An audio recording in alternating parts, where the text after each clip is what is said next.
It's our division by division NFL preview. Stephen A., who is under the biggest microscope? I think it's Jimmy Garoppolo, a.k.a. porn star Jimmy. That's who's in the world of trouble. Everybody got to keep their eyes on this man.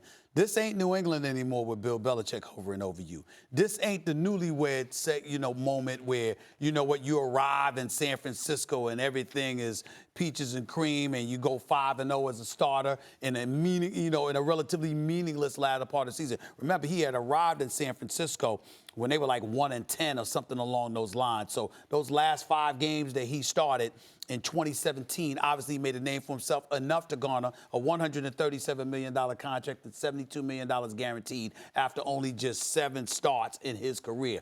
7-0, but 7 starts. Since that time, 1-3, 1-2 as a starter in the 3 starts. Got hurt in game 3. We understand that. Only completed 59.6% of his passes before he got hurt. Okay, let's keep that in mind. And in the 3 games, or the 2.5 games that he played, he had already had 3 interceptions on the season. We look at the West. Russell Wilson, Kyler Murray, the Rams itself, whatever. But Jimmy Garoppolo, porn star Jimmy, has something to prove.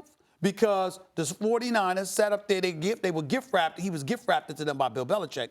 But the bottom line is he's received far more hype than some would say he has deserved. I'm not saying he can't play, because I know Jimmy G can play. We've seen enough to know that he can play.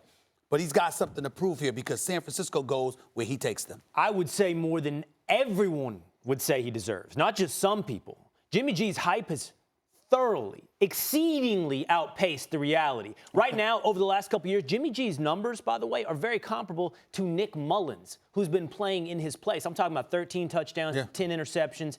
I'm talking about, completion percentage, yards, total yards per game, all very And up similar. until this past weekend, he looked absolutely awful in practice and preseason, according to all the reports. Right. And then this year, preseason, Mullins looks better. Right. So this is the guy that's a top 5 paid quarterback in the NFL. You're absolutely right. There's a microscope on Jimmy Garoppolo. But I do think there's another guy who might have a bigger microscope on him, and that's Kliff Kingsbury. And I think, by the way, you will be one of those people peering very intently through that microscope. This is a guy that had a below 500 record in college. At Texas Tech, yep. He's got a job in the NFL. He's got an offense that promises, if not a revolution, something new and we haven't seen, in the quarterback to execute it. And they moved on from a top 10 drafted quarterback who they had traded up to get in Josh Rosen. They have everything has said to us, revolution, revolution, revolution, new. What we're going to see in the desert is something exciting and new, and I'm interested. I'm in. I want to see it.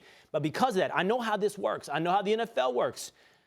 They did it to Chip Kelly. They're going to do it to Kliff Kingsbury. If you come in promising to change things, if you don't succeed, they're going to tear you apart. If Kliff Kingsbury falters even a little bit, he is going to be picked apart, destroyed, just like Chip Kelly. Let me tell you why I disagree with you somewhat. I disagree with you because I think more heat is on the person who hired him. Steve Keim, GM for the Arizona Cardinals.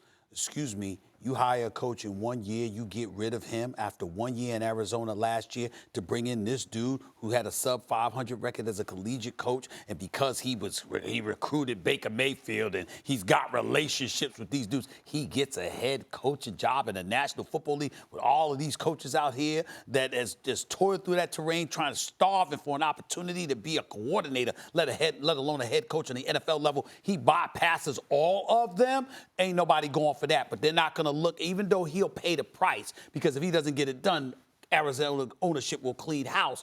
The bottom line is Steve Keim is the one that's holding the bag here because he's the one that hasn't gotten it right. Remember, Josh Rosen was the first round pick. Keim will be the first to go. So the Keim will be first, and he would deserve it. Make no mistake about it. Because not only did you got to get rid of a coach after 1 year, you also got rid of your first round pick at quarterback. And can you imagine doing that 2 years in a row? Oh, no, you can't do that. From Kingsbury after 1 year? You're done. You can't do that. They don't do it again. They don't do it this year. They don't do something positive this year.